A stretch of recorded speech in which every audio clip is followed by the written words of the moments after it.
Hello and welcome to News Central TV. I am Benga Aborowa, and these are the top stories at this hour. President Tinubu orders one elder statesman, Edwin Clark. Police hunt perpetrators of deadly political clashes in Osun State. And Uganda deploys troops to Eastern Democratic Republic of Congo. We'll bring you the details shortly. News now this hour begins in the west of the continent, where Nigeria's President Bola Ahmed Tinubu has mourned the passing of elder statesman Edwin Clark. Reflecting on the life of the late statesman, the president says Chief Clark was a towering figure whose influence was felt across Nigeria's political firmament for nearly 6 decades. Delta State Governor Sheriff Oborevori has also sent his commiserations to the Ijaw nation on the passing of the elder statesman, describing his death as the end of a great era. In a condolence message to the family and the Ijaw nation, Governor Oborevori described Pa Clark's life and times as well spent in the service of the nation. Former Delta State Governor James Ibori, while reacting to the demise, described the Chief Clark as fearless and a federalist. Ibori noted that the late elder statesman was an exceptional leader of the Niger Delta region and was never afraid to speak the truth. Nigeria's political elites have described the late Chief Edwin Clark and leader of the Pan-Niger Delta Forum as a statesman that gave his all for the good of the nation. This was as visitors from across the country visited his residence in Abuja to pay their last respects following news that he had passed on. News Central's Amadine Uyu was there and tells us more. After more than half a century in public service, the curtains have finally fallen. Politician, statesman, and public servant Edwin Clark is no more. Born on May 25, 1927 in Kiagbodo, Delta State, Clark dedicated his life to public service, advocating the rights and development of his native Ijaw people and the Niger Delta region. He was a towering figure in Nigerian politics and one of the few surviving nationalists who lived through Nigeria's 64 years since independence. He was a lawyer, administrator, nationalist, and freedom fighter. Clark served as Commissioner for Education in the Midwestern region from 1968 to 1971, and later as Commissioner for Finance and Establishment in the defunct Bendel State between 1972 and 1975. Visitors, mainly from Nigeria's political elite from across the country, came to pay their last respect. They say the loss of the elder statesman has taken a heavy toll on them, leaving them in severe pain. It's a very bitter, touching experience for all of us that we lost Daddy today. On a day like this, I feel a sense of personal loss. Deeply. The feeling is a very bad one. Though mixed feeling, because in the first place he died an accomplished person. Living up to 97 is not easy. I'm sure if he had stayed on for another 6 weeks, we'll have clocked 98 years. It's not easy.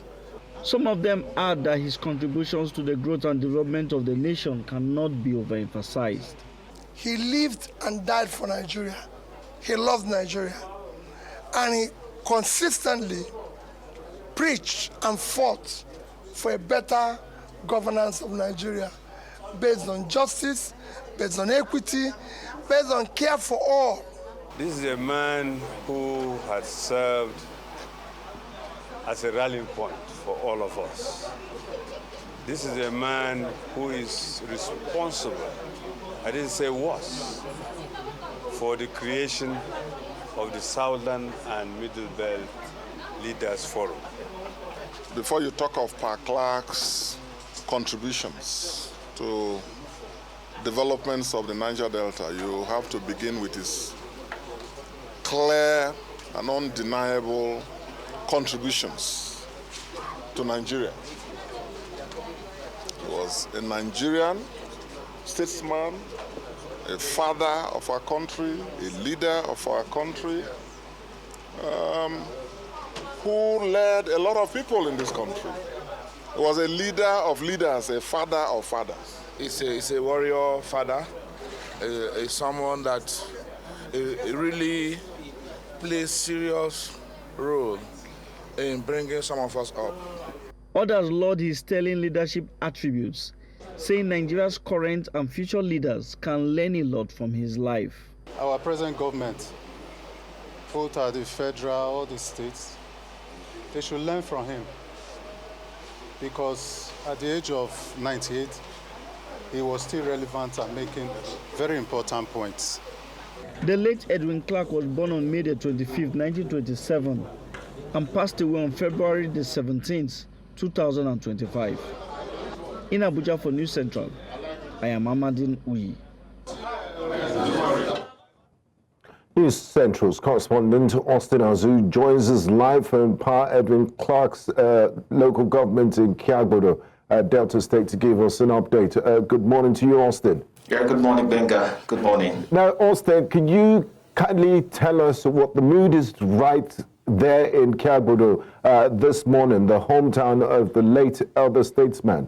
Yes, we are here at Kiagbodo, the country home of the late elder statesman, and currently we are at his sitting room. As you can see, this is where he used to attend to family matters, and this is where he used to receive visitors.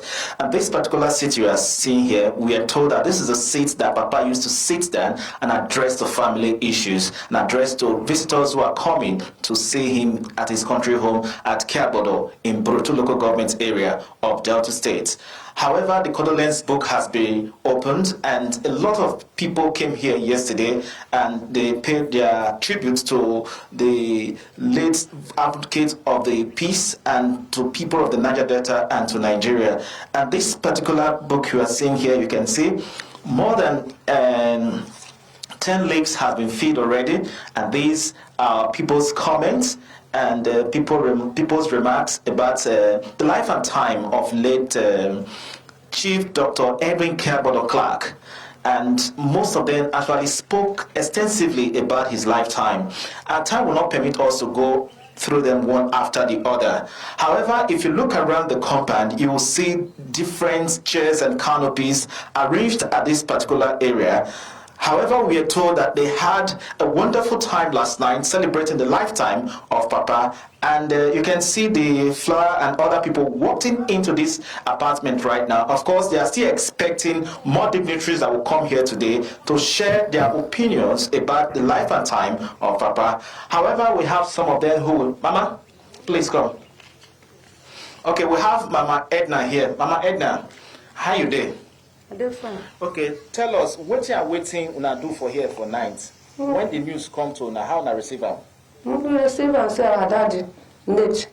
I say late so. I say late. Our daddy late.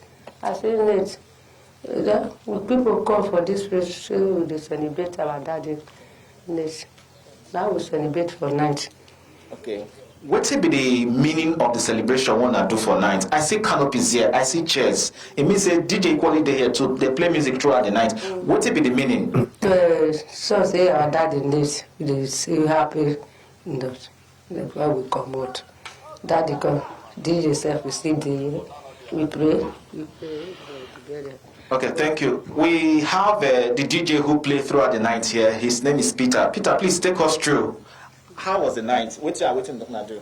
The night was so colorful. Yesterday, people came all over from Borotu local government and in Delta State at large to celebrate the life span of a legend, an icon, Chief Dr. Senator Ike Clark. So older men, aged, young men, honorables, they were all here dancing all through the night because our father is also the oldest man in the community. So it's a life worth celebrating. That's why we put DJ here and we play a lot of music, dance till dawn up to daybreak. And we are going to play today also and tomorrow by the special grace of God. Okay, thank you, Peter. Okay, we have one of the security guard here. His name is Emmanuel Ewe. Okay, Oga, tell us, what are we to do for night? What does it mean? What will be the meaning? We celebrate this evening, yesterday evening to this morning for our daddy that is late. Okay. Thank you. Yes, Benga, you quite agree with me that the family will be expecting a lot of visitors to this particular compound here, you are saying, and this is the compound of the late Pan-Niger Delta advocate, Edwin Clark, and around, within and outside Nigeria, a lot of persons will find their way to this particular venue we are at the moment. So we are expecting a lot of them to come, and we learned that they have gone home to go and refresh. However, they will be coming back soonest for them to continue the celebration. This is a tradition for them here to celebrate a transition of an elderly statesman who lived a well-fulfilled life. A lot of persons have described late Edwin Clark as a fearless, iconic, and one who speaks truth to power. Obviously, one would like to identify himself with this kind of celebration. Indeed. He lived a well-fulfilled life. Yes, and indeed, an Iroko has fallen. Thank you so much for the updates, Austin Azur. I'm sure we'll get back to you in our subsequent bulletins. Thank you. And a related development, the Lagos State Governor Babajide Sanwo-Olu has described the passing of elder statesman Ayo Adebanjo, co-founder of the Pan-Yoruba Social Cultural Organization, Afenifere, as a great loss to the southwest of the country and, of course, the country at large. During a condolence visit to the late Adebanjo's home in Lagos, Governor Sanwo-Olu commended the Afenifere leader as a man who wasn't afraid to speak truth to power and one whose shoes will be difficult to fill. Ayo Adebanjo died on the 14th of February at his Lagos residence after a brief illness at the age of 96. Let's also tell you that the Osun State Independent Electoral Commission has dismissed reports that military personnel sealed off its premises in Osogbo. The Osun State Independent Electoral Commission Information Officer, Sadiat Isiaka, in a statement described the claims circulating on social media as false and misleading. The Commission reassured the public that the local government election scheduled for Saturday will proceed as planned and urged residents not to be discouraged by misinformation. It also confirmed that its premises remain secure with interagency security personnel ensuring order. The Osun State Police Command has launched a manhunt for those responsible for violent clashes that erupted across the state on Monday, leaving several people dead. Police spokesperson Yemisi Opalola, I beg your pardon, in a statement on Tuesday, said Commissioner of Police Mohammed Abba has ordered a thorough investigation to bring the perpetrators to justice. Authorities have urged residents to remain calm as security forces are working to restore order.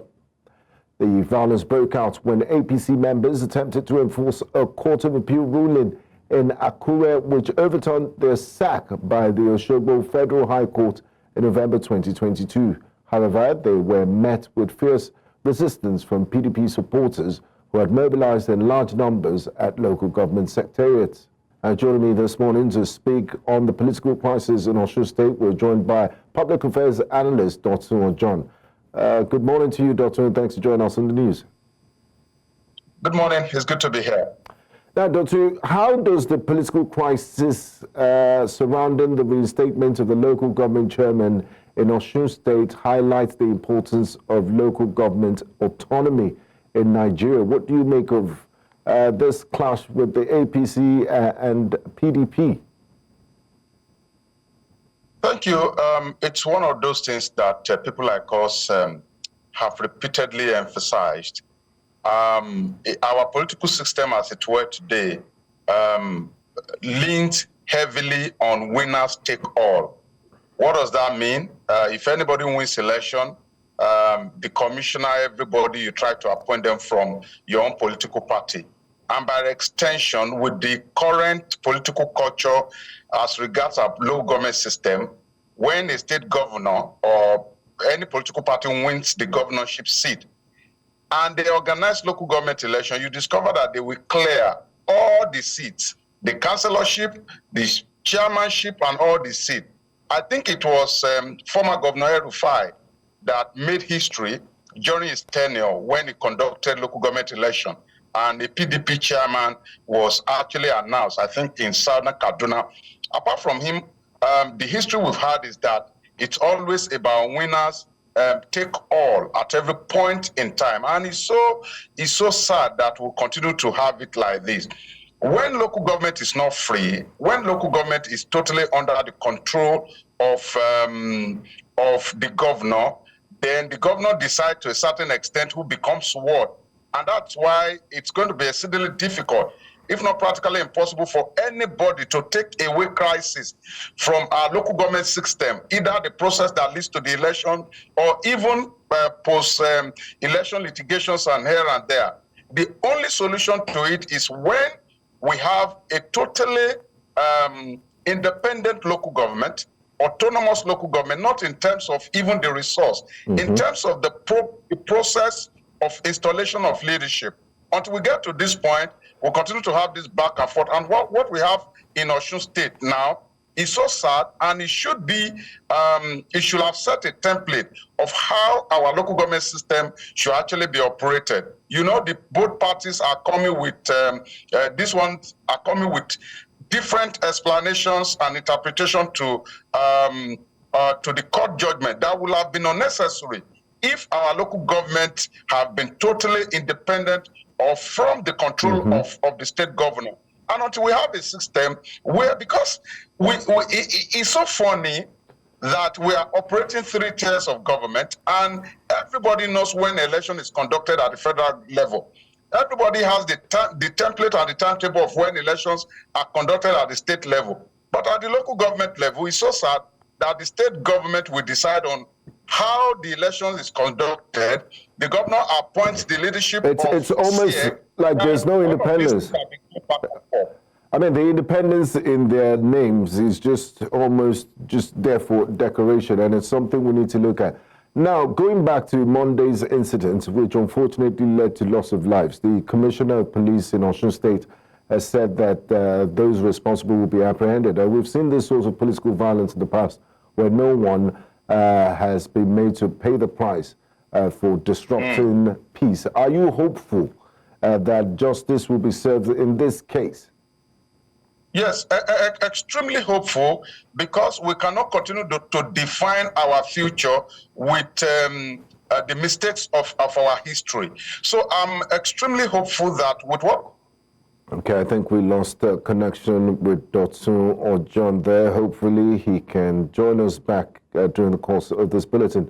But moving on from Osun State to Edo State, the Edo State chairman of the All Progressive Congress, Emperor Tenebe, has described Governor Monday Okpebelo's achievements in his first 100 days in office as bold steps towards ensuring prosperity for the state. In a statement issued in Benin, Tenebe said the governor has shown a strong commitment to making Edo a leading state in the country. He expressed confidence that the administration will continue to make meaningful impacts in the months and years ahead, ensuring shared prosperity for all. Tenebe added that in just 100 days, the Okpebelo-led government has restored hope and reassurance to the people. The Oyo State Nigerian Labour Congress is... You're watching News Central now. We'll go on a quick break, and when we return, we'll bring you more stories.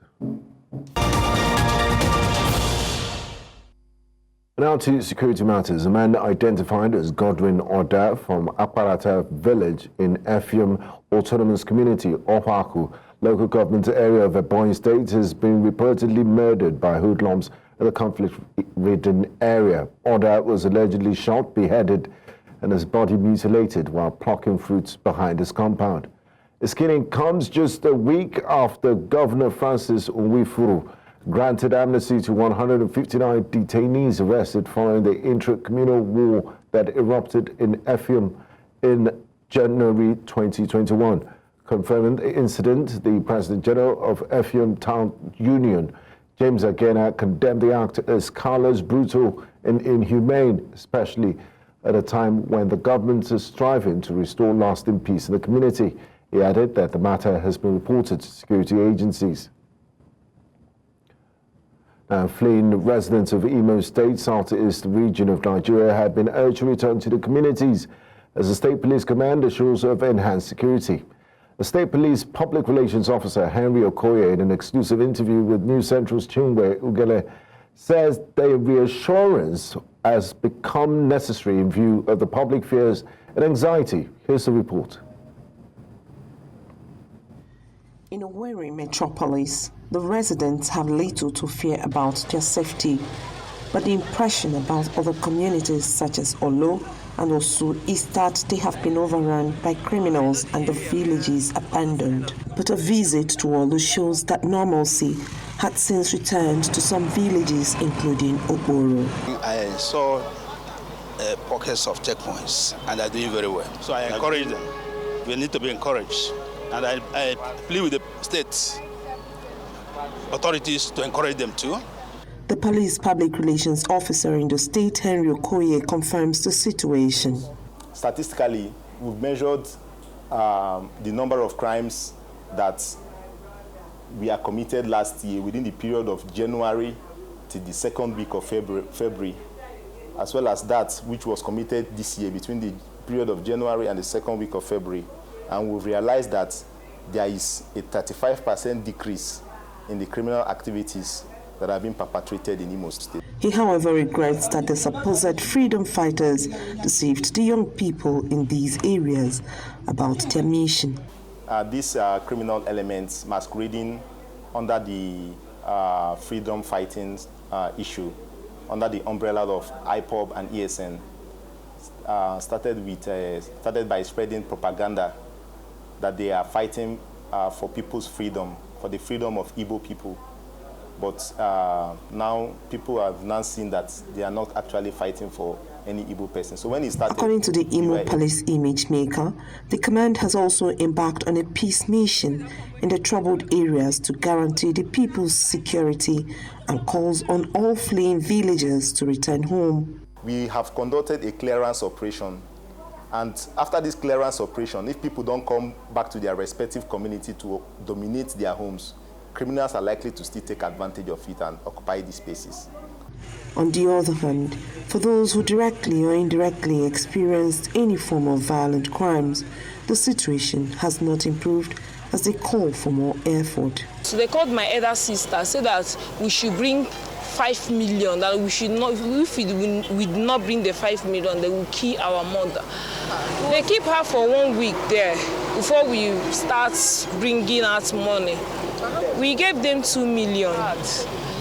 We need our government to, bring more people that will help us to tie everywhere. A lot will be achieved if the people themselves own the situation and begin to seek ways out of their predicament. In a way, for News Central, Chinwe Ugele.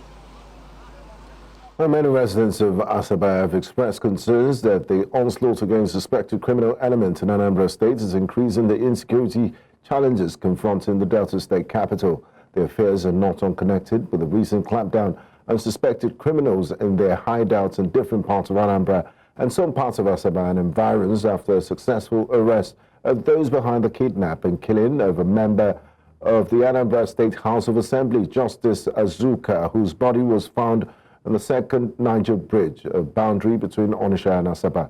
News Central's correspondent Austin Azu, who has been following the development for weeks, now reports. A few weeks ago, the decomposing body of Justice Azuka, a member of Anambra State House of Assembly, was found on the second Niger Bridge, a boundary between Onitsha and Asaba.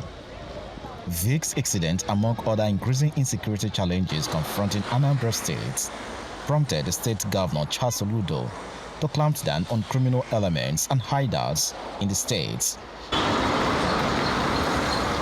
As a result of the clampdown, Asaba residents are now worried about the possible influx of suspected criminals fleeing Anambra to seek refuge in the Delta State capital. I hear say all the native doctors in Anambra State, they don't pursue them. And as they pursue them, so Asaba they don't come so. And we don't know the good ones and the bad ones. So we are not safe. If they've been terrorizing Anambra and you allow them come here, then definitely we are in trouble. They made a place coffee to make sure say people when they enter the town, they checkmate them very well. Nevertheless, the Asaba of Asaba has taken further steps to allay the fears and worries of Asaba residents by placing a ban on the activities of Ezenwayin, female native doctors and other traditional practitioners due to their alleged involvement in the rising crime rate in Asaba and its environs. It's on record that the Royal Majesty didn't just act out of nothingness, out of vacuum. You have intelligence report from the police, the DSS, and of course, some agencies, government agencies. So he just didn't just act. He says, in a way of supporting the government, to checkmate this criminal element from perpetrating the act of whatever you call it in the town. The Director General of Delta State Capital Territory Development Agency, Patrick Oka, has given assurances to residents of Asaba and environs that the agency is collaborating with the police and other sister security agencies in the states to maintain security in Asaba and other parts of the Capital Territory. The other people that murdered the House of Assembly members, the 6 of them were caught, and they were caught here, not that the army or police from Anambra came here to do it. So, in the words of the DSS and the police and the DG security, that they are on top of it. The State Police Command, on its part, is assuring residents of Asaba and environs that Asaba will be uncomfortable for any criminal to settle in. Delta residents and residents in Asaba should not be thrown into unnecessary panic. Let them continue to trust in the command and let them know that we are willing, able, and ready to go all out for anyone who wants to come and cause problem for us here in Asaba. While the security concerns of Asaba citizens may be founded, they can only hope that the assurances of security from the authorities are concrete enough to ensure their safety. In Asaba for News Central, Austin Azu. News Central now. We'll go on a quick break. When we return, we'll bring you more stories from across the country. Do stay with us.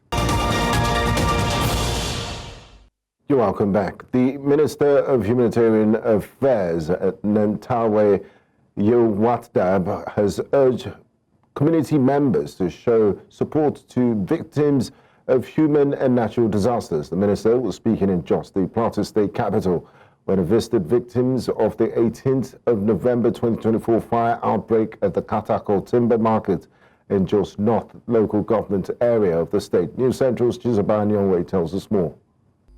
18th November 2024 was a sad day for traders in this timber market, which was gutted by a midnight fire that claimed all their wares and some of their heavy equipment. No lives were lost and no injuries recorded, but certainly most of them are still fighting to get back on their feet again, even in the face of the current economic hardship in Nigeria.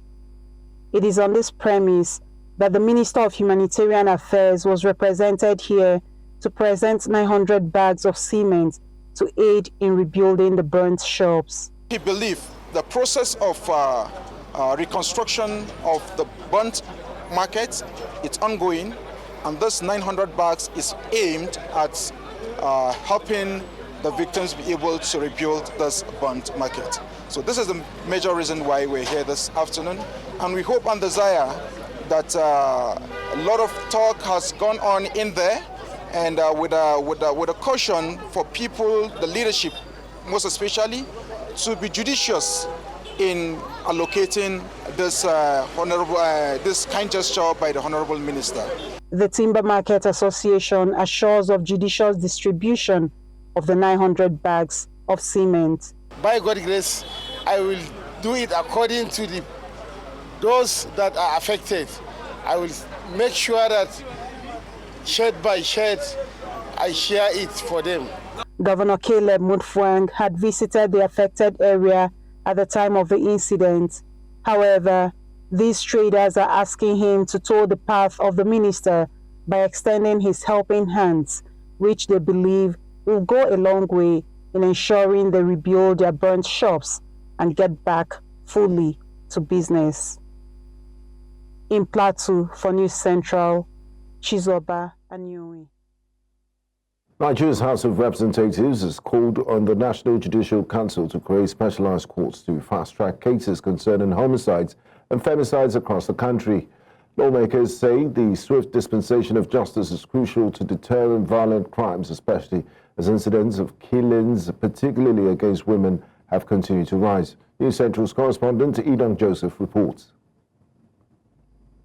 Mr. Speaker, if nothing is done at this moment, this is going to look like the case of banditry. The rising cases of homicide and femicide across Nigeria have sparked national outrage, triggering calls for urgent judicial reforms to enable quick dispensation of justice. The right to life is a fundamental human right guaranteed by the Constitution. Lawmaker Awaji Inombek Abiante, while leading the debate with 3 other members of parliament, says that the late judgment by court denied justice to the victims, emboldening perpetrators. The slow and ineffective justice system allows perpetrators to gain media attention. Some have become beauty pageant winners, while trials for serious crimes like homicide are prolonged. With several shocking cases, including the recent killings of Salomia Daudu in Abuja and Yetunde Lawal in Kwara State, both ladies allegedly murdered by their boyfriends for ritual purposes, lawmakers say there is a need for a specialized court to handle such cases and ensure strict application of the law. And inviting my colleagues to resolve to urge the National Judicial Council to facilitate the designation of special divisions within existing courts at all levels to expeditiously handle homicide, femicide, and related cases. Our justice system must serve as both a deterrent and a beacon of hope for the vulnerable. I call on this House to prioritize stricter legislation, improve law enforcement capacity.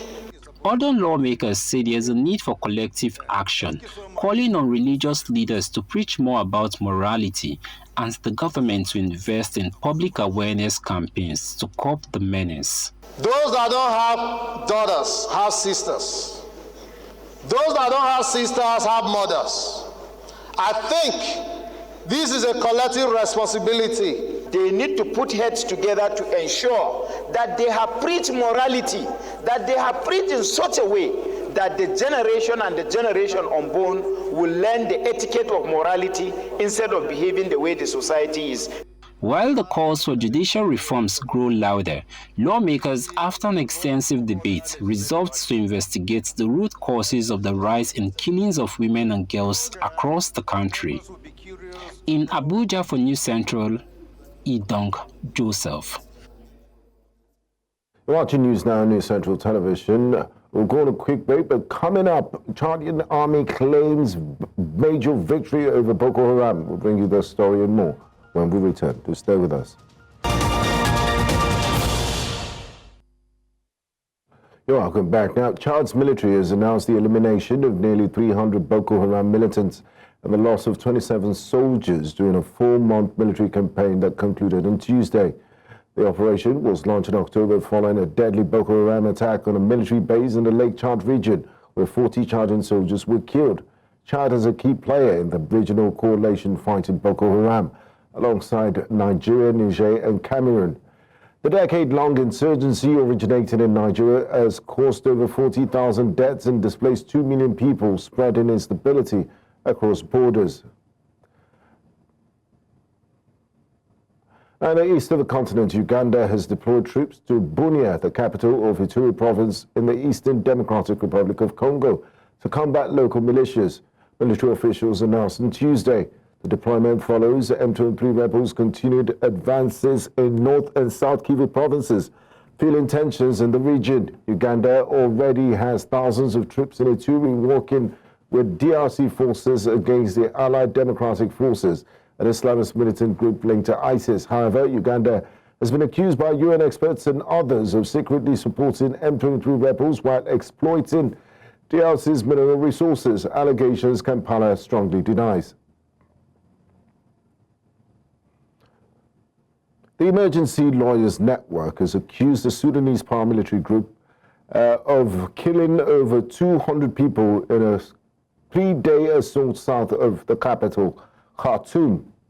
The organization, which has been documenting human rights abuses In Sudan's ongoing conflict, claims hundreds more are wounded, missing, or feared drowned after paramilitary forces opened fire on villagers, attempting to flee across the White Nile. Meanwhile, Sudan's army-backed government puts the death toll at 433, including children, blaming the attack on the Rapid Support Forces. Sudan has been in turmoil since April 2023, with both the Sudanese army and the Rapid Support Forces facing accusations of war crimes. Now, still ahead on News Central now, Colombian President Gustavo Petro alleges missile plots against his plane. We'll bring you details of this and more when we return.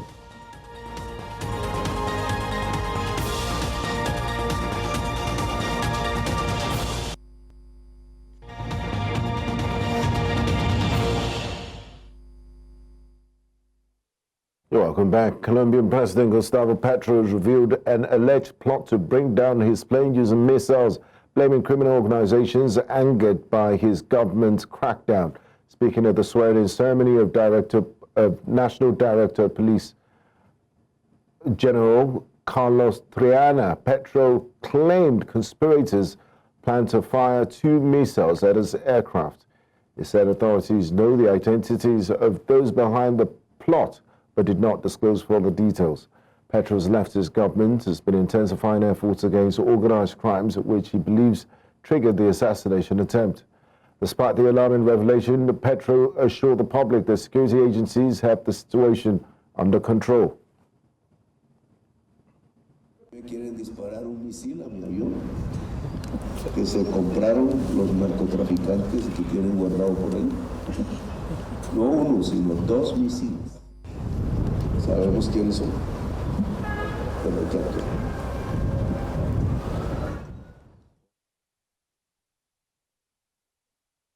Estamos tras las grandes mafias de Colombia. Y eso puede asustar, sí, claro que asusta. Entonces tenemos que cortar los lazos entre corrupción política estatal y la delincuencia común del narcotráfico. Y ese es el reto mayor.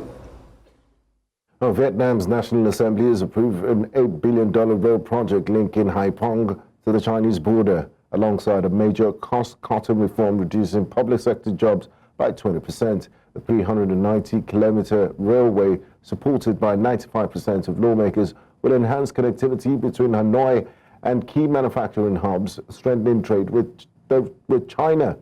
The project, partially funded by Chinese loans, aligns with Vietnam's 2 Corridors, 1 Belt initiative, which mirrors China's Belt and Road initiative. Analysts say the railway will boost supply chain efficiency and reduce reliance on costly and slow road transport, helping Vietnam attract more foreign investment. The approval comes amidst China's push to deepen ties with Vietnam, countering growing U.S. influence in the region.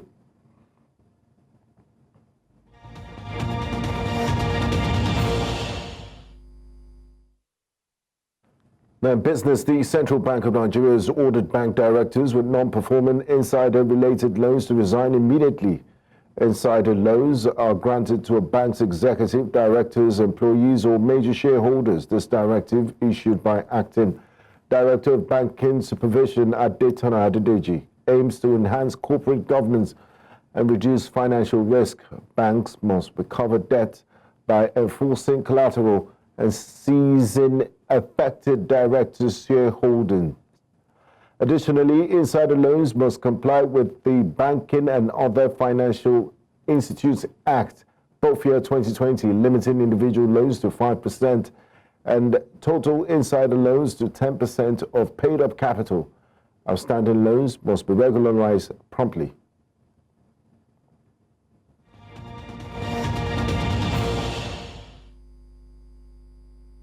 Goes forward. Alonge Ibrahim has completed a move to Hungarian club Ferencvárosi TC. The transfer was confirmed by his parent club LA Planet Sports Academia. Ibrahim, a key member of Nigeria's Flying Eagles squad, was part of the team that won the WAFU B Championships in October 2024. His impressive performances at the youth level have earned him a spot in Hungary's top flight league, where he will look to continue his development. Ferencváros CTC, one of Hungary's most successful clubs, will provide him with a new platform to showcase his talent and gain valuable European experience.